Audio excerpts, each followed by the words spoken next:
Hello friends, आज करने वाले हैं अपने करी प्लांट की देखभाल। करी प्लांट एक मेडिसिनल प्लांट है। अगर आपके पास ये पौधा है तो ये अभी तक डोरमेंसी में था, क्योंकि सर्दियों में ये दिसंबर जनवरी में अपनी ग्रोथ बिल्कुल कम कर देता है और ये सारी पत्तियां इसकी गिर जाती हैं। जो मैं ये अपना प्लांट आपको दिखा रही हूँ ये अक्टूबर का है। अक्टूबर में इतना घना और हरा भरा था, आप देख ही सकते हैं। पत्ते भी बहुत बड़े बड़े साइज़ के और एकदम बहुत ही अच्छी स्मेल इन पत्तों में है। क्या क्या फर्टिलाइज़र देती हूँ मैं, वो मैंने आपके साथ लास्ट वीडियो में शेयर किया हुआ है। ये कैसे इतने घने और हरे भरे हैं। ये मेरा 3-4 साल पुराना प्लांट है और इसमें एक नीचे बेबी प्लांट भी है, ये देखिए। तो अभी आने वाले टाइम पे मैं इसको रिपोर्ट भी करने वाली हूँ। चलिए क्या करना है और कैसे हरा भरा बनाना है। ये है मेरा छोटा प्लांट 1 साल पुराना। तो दोनों प्लांट मैं अभी आपको दिखाने वाली हूँ, अभी इनकी क्या कंडीशन है और कैसे इनके सारे पत्ते अभी ये देखिए मुरझा चुके हैं। तो ये दिसंबर जनवरी में इनकी ऐसी हालत हो जाती है, लेकिन फरवरी आते आते ही इनमें ग्रोथ भी शुरू हो जाती है। ये देख सकते हैं आप, इसमें नई नई ग्रोथ शुरू हो चुकी है। तो अभी टाइम है हमें अपने पौधे के ऊपर काम करना है, क्योंकि अभी अच्छे से ग्रोथ हो और घना बने और हरे भरी पत्तियां इसकी निकल करके आएँ। तो इसके लिए क्या करना है, पहला तो इसको धूप में रख दीजिए। पूरे दिन की धूप मिलेगी तो ये बहुत अच्छे से फास्ट ग्रोथ करेगा और एकदम से हरी भरी पत्तियां आएंगी इसके निकल करके। तो अभी कुछ काम ज़रूर करने हैं फ्रेंड्स। चलिए धूप में रख दिया। धूप में रखने के बाद आपको क्या करना है, इसकी मिट्टी चेक करनी है। मिट्टी में कोई इंसेक्ट तो नहीं है, चींटियाँ तो नहीं है, ये भी बहुत ज़रूरी है, क्योंकि सर्दियों में मिट्टी में इंसेक्ट हो जाते हैं। मिट्टी सूखती नहीं है, लगातार गीली बनी रहती है। तो अब करेंगे हम इसमें अगला काम।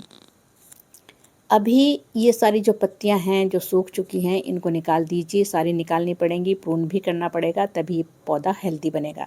ये है मेरा जो 3-4 साल पुराना प्लांट है, इसकी अभी ये कंडीशन है।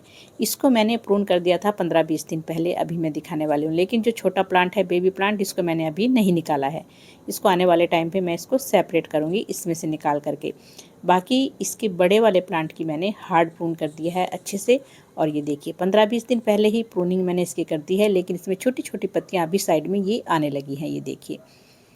तो जब भी आप प्रून करें अपने प्लांट को, तो जहाँ से प्रून करते हैं, कट करते हैं, वहाँ पर आपको लॉक करना है ऐसे स्टेम को। या तो नेल पॉलिश लगा दीजिए या फंगिसाइड लगा दीजिए जी, या फिर हल्दी। मैं ज़्यादातर नेल पॉलिश इसलिए लगाती हूँ क्योंकि जब हम अपने प्लांट के ऊपर स्प्रे करते हैं, पानी डालते हैं, तो वहाँ से पानी ना गिरे उस स्टेम पे और फंगस ना लगे उस जगह पे। और इसमें बहुत अच्छे से मैं फर्टिलाइज़र भी डाल चुकी हूँ, मतलब इस पौधे का काम मैं पूरा कर चुकी हूँ। फर्टिलाइज़र डाल करके अच्छे से मैंने इसको कर दिया है तैयार। अब अगला प्लांट मैं आपको दिखाने वाली हूँ, छोटा वाला। जो काम मैंने इसमें किए हैं वही काम मैं उसमें करने वाली हूँ। तो आप देखिए फ्रेंड्स, आप भी यही फर्टिलाइज़र जो मैं आज आपको बताने वाली हूँ, आप ये फर्टिलाइज़र डालिए और आपका पौधा फरवरी के बाद ऐसे ग्रोथ करेगा बहुत ही फास्ट। तो फ्रेंड्स, जो काम मैंने इस पौधे में किया है अब मैं करने वाली हूँ इसमें। तो जो फर्टिलाइज़र मैंने उसमें दिया था वही मैं इसमें दूंगी, आप देखिए और ये फर्टिलाइज़र डालिए। पहला काम क्या करना है, अच्छे से पौधे को गुड़ाई करनी है। और ये टाइम है बहुत अच्छा, अगर आप चाहें तो नर्सरी से ला करके प्लांट लगा सकते हैं, अगर आपके पास नहीं है। ये पौधा कटिंग से भी ग्रो हो जाता है और सीड से बहुत जल्दी ग्रो होता है।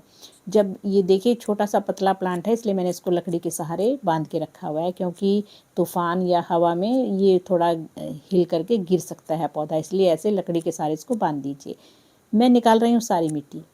और मिट्टी निकालनी इसलिए ज़रूरी है क्योंकि जो रूट्स हैं उनको थोड़ी हवा लगे, धूप लगे। ये बहुत ज़रूरी काम है। आप चाहे तो इसको 1-2 घंटे के लिए ऐसे गुड़ाई करके छोड़ सकते हैं। अब हम डालेंगे फर्टिलाइज़र। ये देखिए मैं डाल रही हूँ इसमें वर्मी कंपोस्ट। आपके पास जो भी कंपोस्ट है, गोबर की खाद है या फिर पत्तियों की या किचन वेस्ट से जो बनाई हुई खाद है, वो डाल सकते हैं। और इसमें कभी भी केमिकल फर्टिलाइज़र नहीं डालिए, क्योंकि ये हम इसके पत्ते खाते हैं, इनटेक करते हैं, तो इसमें केमिकल फर्टिलाइज़र अवॉइड कीजिए। चलिए दूसरी चीज़ मैंने इसमें नीम खली ली है। नीम खली में भी NPK है अच्छी मात्रा में और फंगिसाइड का काम भी करेगा।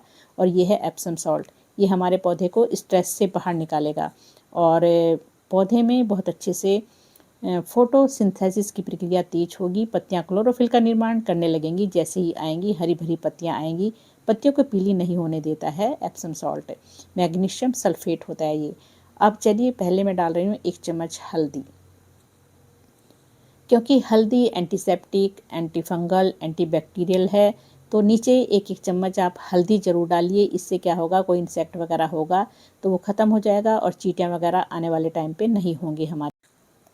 तो मेरा ये प्लांट लगा है 12 इंच के पॉट में, तो इसमें ये 250 ग्राम के आसपास फर्टिलाइज़र होगा, 250-300 ग्राम के आसपास है। तो अच्छे से एक बार फर्टिलाइज़र दीजिए। उसके बाद टाइम टाइम पर हम इसमें बहुत सारे फर्टिलाइज़र डालेंगे, जैसे कि लिक्विड सरसों की खली का लिक्विड या फिर बनाना पील फर्टिलाइज़र। ऐसे ऐसे फर्टिलाइज़र डाल करके अपने पौधे को हमेशा हरा भरा रख सकते हैं। और इसमें बीच बीच में आप दही या छाछ का फर्टिलाइज़र ज़रूर डालिए, क्योंकि उससे पत्तों में बहुत अच्छी सी गुड स्मेल आ जाती है। तो वो भी इसके लिए बहुत ही बेस्ट है, कैल्शियम रिच फर्टिलाइज़र है, तो पौधा बहुत अच्छे से ग्रोथ करेगा। और आप मेरी वीडियोस देख सकते हैं कैसे ये इतने घने पौधे थे। आप मेरे चैनल पर ज़रूर विजिट करें, और वीडियो पसंद आए तो लाइक और शेयर भी किया कीजिए फ्रेंड्स।